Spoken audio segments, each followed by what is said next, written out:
और अब बात नीट एग्जाम की, जिसको रद्द करने की मांग तेज हो रही है। छात्र सड़क पर उतर गए हैं। मामला सुप्रीम कोर्ट में है।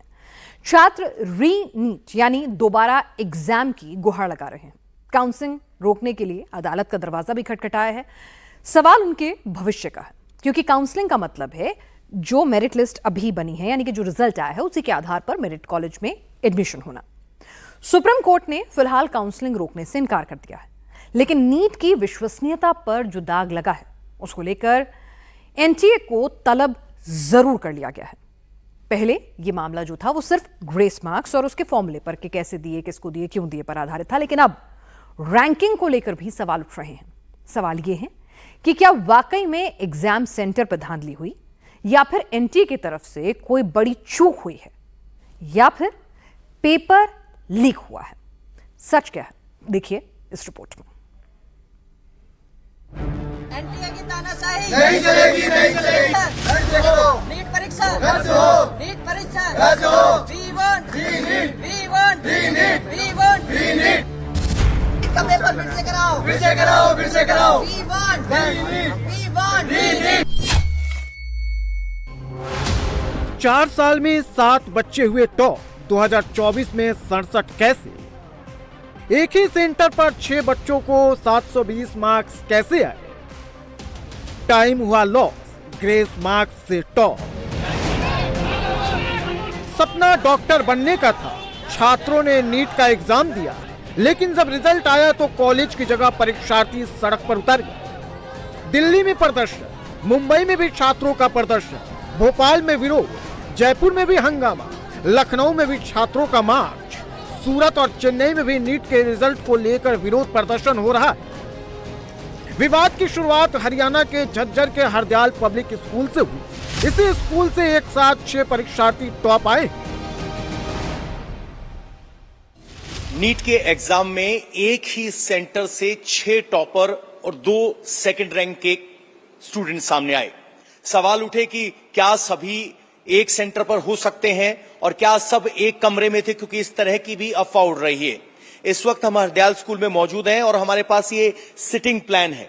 सिटिंग प्लान में अगर आप देखेंगे तो बाकायदा एनटीए के ऑब्जर्वर दोनों शामिल हैं, सेंट्रल सुपरिटेंडेंट शामिल हैं, और जो बच्चे आए उनका रोल नंबर क्या है, टेस्ट बुकलेट का नंबर क्या है और कोड क्या है, वो इस तरह से सिटिंग प्लान में मेंशन होता है।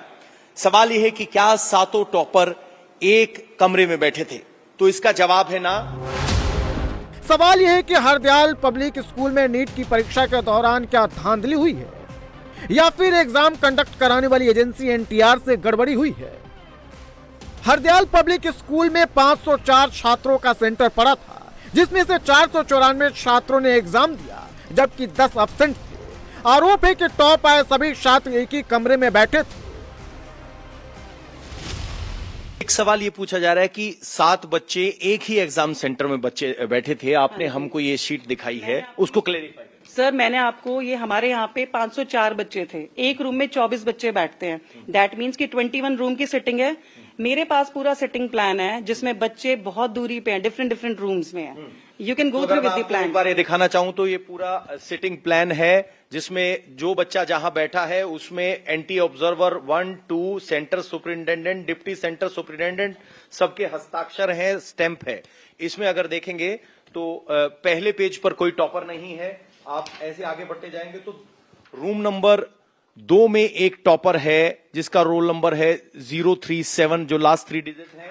उसके बाद अगले कमरे में कोई टॉपर नहीं है, उसके अगले कमरे में कोई टॉपर नहीं है, उसके अगले कमरे में कोई टॉपर नहीं है, उसके अगले कमरे में कोई टॉपर नहीं है, उसके अगले कमरे में रूम नंबर 7 में जाकर फिर एक अगला टॉपर आता है जिसका आखिरी सीरियल नंबर है 168।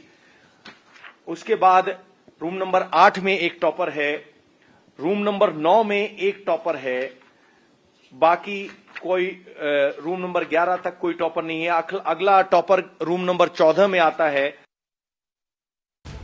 जिस एग्जाम में मुश्किल से 1-2 टॉपर आते, वहां अगर 67 छात्र एक साथ टॉप हो जाए तो सवाल उठेगा ही, और एनटीए पर सवाल उठा भी। लेकिन इसे एनटीए ने ग्रेस मार्क्स का जादू बताया, जिसके बाद ग्रेस मार्क्स के पैमाने पर सवाल उठने लगा। इतना ही नहीं, छात्रों का आरोप है कि रिजल्ट पब्लिश करने के बाद उनके मार्क्स को घटा दिया गया। कुछ का आरोप है कि कम मार्क्स वाले का रैंक कम है, यानी बेहतर है, और ज्यादा नंबर लाने वाले का रैंक कम होने की जगह ज्यादा है। एनटी से पूछा तो एनटी बोलने लगा हमने इसको ग्रेस मार्क दिया। और कल हम एनटी ऑफिस भी गए थे, तो जो उनके डायरेक्टर है उन्होंने बोला ये ग्रेस मार्क है, कंपनसेट मार्क। तो हमने उससे पूछा कंपनसेट किस तरीके से आपने किया है। आपने तो बोला कि लास्ट के 25 मिनट अगर किसी बच्चे को कम पड़ गया तो उसकी इफिशिएंसी को, शुरुआत की इफिशिएंसी आप कैसे तौल सकते हैं, क्योंकि शुरुआत में बच्चे की इफिशिएंसी ज्यादा रहती है और लास्ट में इफिशिएंसी जो होती है बहुत कम हो जाती है। तो आप उस इफिशिएंसी को लास्ट की इफिशिएंसी से कैसे मेजर कर सकते हैं। 50 पे अटेम्प्ट है मेरा और मेरे 548 मार्क्स पे 1,44,000 रैंक आई है, जो कि बहुत ज़्यादा है। अब एंड हमें भी नहीं पता था, मैंने भी जब रिजल्ट देखा तो मेरे को भी यकीन नहीं हुआ कि नंबर तो ठीक थे, लेकिन रैंक इतनी 50 से 52 के बीच में हम लोग एक्सेप्ट कर रहे थे, 55 या 60 लास्ट, लेकिन 1,44,000 ढाई गुना ज़्यादा। 6 बच्चों को जो एक साथ बैठे थे उन्हें 720 से 720 नंबर दे दिए। ऐसा तो नहीं हो सकता कि एक सेंटर से सारे बच्चे 720 ला सके। इतना इजी पेपर भी नहीं था कि सबके 720 आ सके। हमने भी तो एग्जाम दिया था, 2 साल मैंने कोचिंग ली थी कोटा में, मैंने वहीं पे एग्जाम दिया था और मेरा 680 एक्सपेक्टेड स्कोर है, जिसमें से 55 मुझे दिया है। एक सेंटर से 88 बच्चे निकल रहे हैं टॉप करके 720 से, जिन्हें ग्रेस मार्क्स दिए हैं। ग्रेस मार्क्स का पैटर्न क्या है इन्होंने कुछ बताया नहीं, और उससे पहले ग्रेस मार्क देके सीधा टॉप में लिया है बच्चों को। 657 और रैंक कितना है? 23,617। 650 के ऊपर आपके मार्क्स हैं। देखा जाए तो पिछले बार के कंपेयर किया जाए पिछले एग्जाम्स को, तो कितना रैंक होना चाहिए था? 4,000 to 5,000 के बीच में। तो मैंने कोटा में तैयारी की है। कोटा में आपने तैयारी की? हाँ। ठीक है, तो ये बताइए मुझे कि कितने मार्क्स आए थे आपके इस बार? 640। और कितना रैंक है आपका? 39,000 के करीब, मैंने 40,000 के आसपास रैंक। हाँ। अब ग्रेस मार्क्स कब दिया जाता है ये पहले समझिए, फिर बताएंगे इसी ग्रेस मार्क्स के चक्कर में कैसे नीट पर सवाल उठ रहे हैं।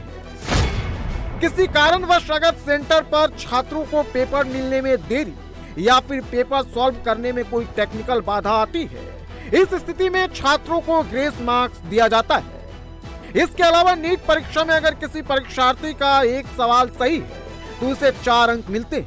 अगर किसी सवाल का जवाब गलत है तो मिले अंकों में से 1 अंक काट लिया जाता है।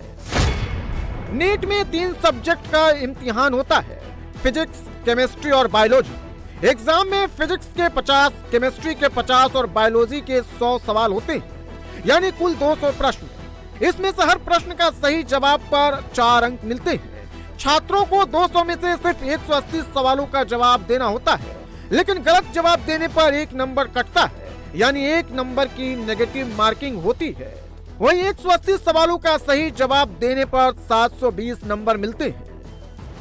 यानी हरियाणा के झज्जर के हरदयाल पब्लिक स्कूल समेत 67 छात्रों ने या तो सभी सवालों का जवाब सही दिया है या फिर उन्हें टाइम लॉस के कारण ग्रेस मार्क्स मिले हैं। पेपर बांटने में क्या कोई टाइम लैग था? क्योंकि एनटी की तरफ से कहा जा रहा है कि ग्रेस मार्क्स इसलिए दिए गए क्योंकि टाइम लैग था। नहीं, there is no time lag. 1 minute की भी देरी से पेपर शुरू नहीं हुआ था और ना ही बच्चों से पेपर जल्दी लिया गया। 2 बजे मतलब 1:50 पे हम लोगों ने बुकलेट्स बच्चों को दे दी थी। 1:59 के अराउंड बच्चों ने बुकलेट्स खोल के अपना काम करना शुरू कर दिया था, because 2 o'clock was the cut off time की बच्चों को 2 बजे अपना स्टार्ट करना है। और 5:20 से पहले कोई बच्चे ने सेंटर भी नहीं छोड़ा था कि किसी का उस टाइम पे टाइम लॉस हुआ हो। तो बच्चों ने अपना प्रॉपर टाइम लिया था। और क्योंकि दोनों बुकलेट्स उनके टेबल पे थी और जब एक उसका आगे की इस बुकलेट पे उनको कंटिन्यू करना है, तो जो दूसरी बुकलेट थी वो भी जो वहां पे एग्जामिनर था उसने जाके वहां से कलेक्ट किए हैं कि बच्चों को आने का भी टाइम लॉस ना हो। बच्चों को पानी रूम में दिया गया, वॉशरूम बच्चों ने इतना ज्यादा यूज नहीं किया because they were doing their papers. तो बच्चों का 1 सेकंड का भी टाइम लॉस नहीं हुआ एग्जाम में। तो इस पूरी गड़बड़ के पीछे दोष किसका मानते हैं? क्योंकि एनटीए कह रहा है कि टाइम लैग हुआ इसलिए ग्रेस मार्क्स दिए गए। पूरी गड़बड़ तो 2 बैंक से पेपर आने के ऊपर है कि 2 बैंक जाना ही क्यों पड़ा हम लोगों को। किसी एग्जाम में नहीं होता कि हमें एज अ सीएस 2 बैंक्स में जाना पड़ रहा है। तो जब हमने वहीं पे ये डाउट दिखाया था कि 2 बैंक्स में क्यों, तो वहीं पे इस प्रॉब्लम को रिजॉल्व हो जाना चाहिए था, या उसके बाद इस प्रॉब्लम को 2 बजे से पहले रिजॉल्व कर देना चाहिए था कि 2 बैंक से पेपर क्यों दिए गए आप लोगों को।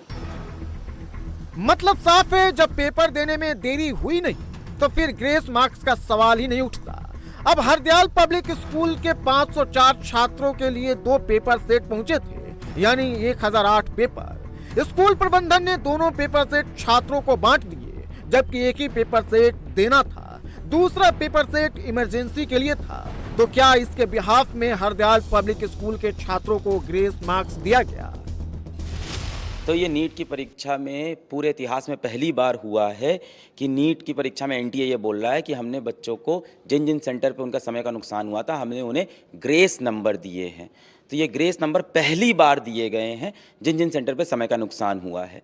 तो ये समय का नुकसान तो हर वर्ष होता था, तो इसी वर्ष क्यों दिया? तो बच्चा पूरे अंक लेके आ रहा है 720 में से 720, वो बच्चा भी भारत के टॉप मेडिकल कॉलेज में नहीं पहुंचेगा। अगर हम एम्स दिल्ली की बात कर लेते हैं तो वहाँ पे अगर हम बात करें, एक उदाहरण ले लें कि जनरल की सीटें कुछ 46 जनरल की सीटें हैं और कितने बच्चों के पूरे नंबर आए हैं? हाँ, 67 बच्चों के 67। तो यानी जिन बच्चों के पूरे नंबर आए हैं उसमें से भी कुछ बच्चे एम्स दिल्ली में नहीं पहुंच पाएंगे।